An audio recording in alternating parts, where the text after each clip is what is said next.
वो है कॉजेज़, कि ये जो मैरस्मस होता है उसके कॉजेज़ क्या क्या होते हैं। तो अब हम लोग पढ़ेंगे कॉजेज़। जो हमारा फर्स्ट कॉज है वो है प्राइमरी कॉजेज़।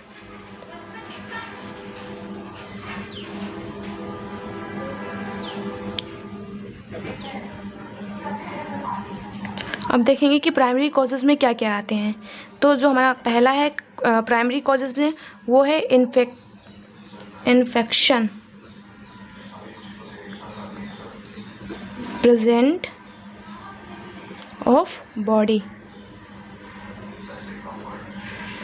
ये हमारा पहला था कि मैरस्मस क्यों होता है, इन्फेक्शन बॉडी में प्रेजेंट होने की वजह से हमें मैरस्मस हो जाता है। नेक्स्ट है सेकेंड पॉइंट, आर्टिफिशियल फीडिंग।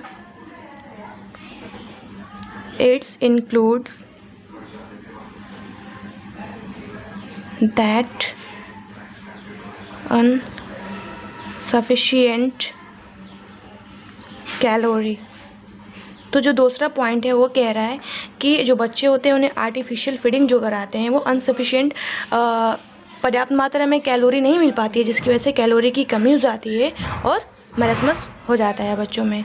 जो नेक्स्ट है वो है next point, not having enough nutrition और having too little food. Means कि जो भी मैरस्मस होता है उसमें हम लोग पर्याप्त मात्रा में न्यूट्रिशन नहीं ले पाते हैं और बहुत कम खाना लेते हैं। जो डाइट है वो बहुत कम होता है, जिसकी वजह से न्यूट्रिशंस की कमी हो जाती है और मैरस्मस हो जाता है। ये था हमारा प्राइमरी कॉजेज। जो सेकंड है वो है सेकेंडरी कॉजेज।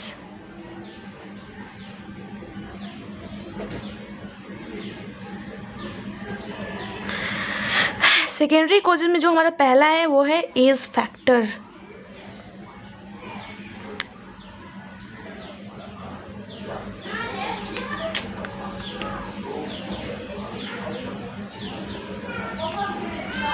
एज फैक्टर में मैरस्मस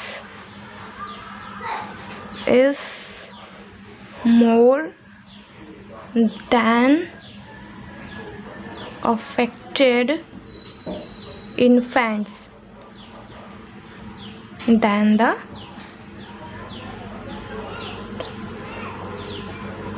older children।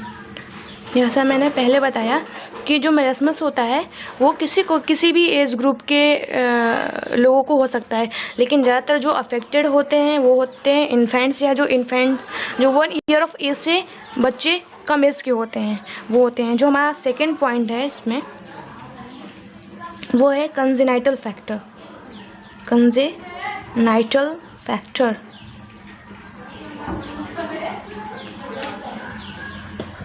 और इसमें है हमारा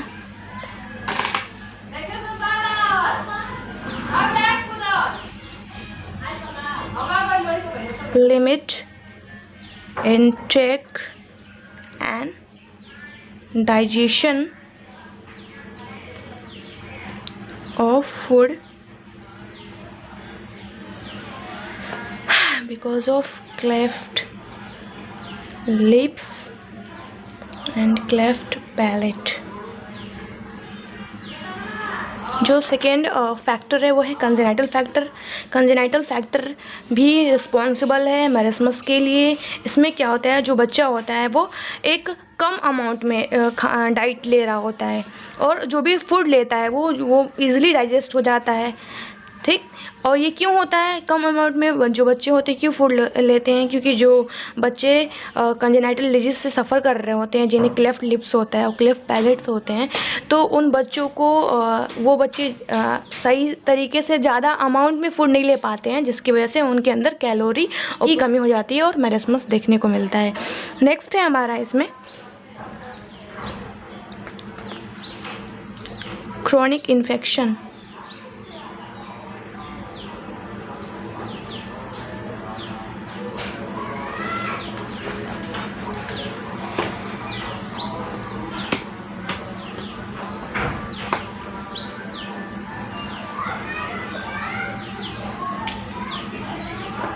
इसमें है congenital upper respiratory tract infection,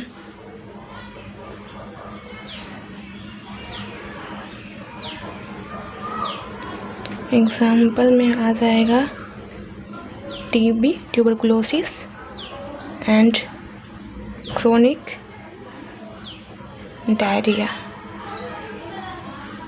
तो जो हमारा थर्ड है वो है क्रोनिक इन्फेक्शन। क्रोनिक इन्फेक्शन में क्या होता है, जो बच्चे होते हैं वो लंबे समय से उन्हें इन्फेक्शन होता है जब, तो मैरस्मस देखने को मिलता है। जैसे कि टीबी होता है, टीबी में क्या होता है, बच्चे की वेट लॉस होने लगती है, वेट लॉस होने लगता है, और लॉस ऑफ एपेटाइट। ये जो टीबी के ट्यूबरकुलोसिस के सिम्टम्स होते हैं, लॉस ऑफ एपेटाइट मीन्स की भूख की कमी हो जाती है, जिसकी वजह से बच्चा जो है सही से डाइट नहीं लेता है और उसके अंदर कैलोरी की कमी हो जाती है, प्रोटीन की कमी हो जाती है। और जो नेक्स्ट है एक है क्रोनिक डायरिया। क्रोनिक डायरिया में क्या होता है, जो फ्रिक्वेंट पासिंग ऑफ स्टूल होता है, इसमें डायरिया में जो इलेक्ट्रोलाइट्स होते हैं वो लॉस होने लगते हैं, तो वो भी एक कंडीशंस होता है मैरस्मस के। अब हम नेक्स्ट है हमारा, तो इसमें हमारा था मेटाबॉलिक डिस्टर्बेंस। इसमें क्या होता है कि जो भी हार्मोन्स होते हैं वो डिस्टर्ब हो जाते हैं बिकॉज ऑफ गैलेक्टोसीमिया। गैलेक्टोसीमिया एक ऐसा डिजीज़ कंडीशन है जो क्या होता है, गैलेक्टोज जो होता है उसका एक्यूमुलेशन हो जाता है हमारे ब्लड में। नेक्स्ट है इमोशनल प्रॉब्लम। इमोशनल प्रॉब्लम में क्या होता है, जो माँ और बच्चे का रिलेशनशिप है वो डिस्टर्ब हो जाता है। अगर माँ और बच्चे का रिलेशनशिप अच्छा नहीं है, अगर ज़्यादा अफेक्शन नहीं है दोनों के बीच में, तो बच्चा क्या होता है, सही से डाइट नहीं ले पाता है, सही से ब्रेस्ट फीडिंग माँ भी नहीं करा पाती है बच्चे को, तो जिसकी वजह से मैरस्मस हो जाता है बच्चों में। जो हमारा नेक्स्ट है वो है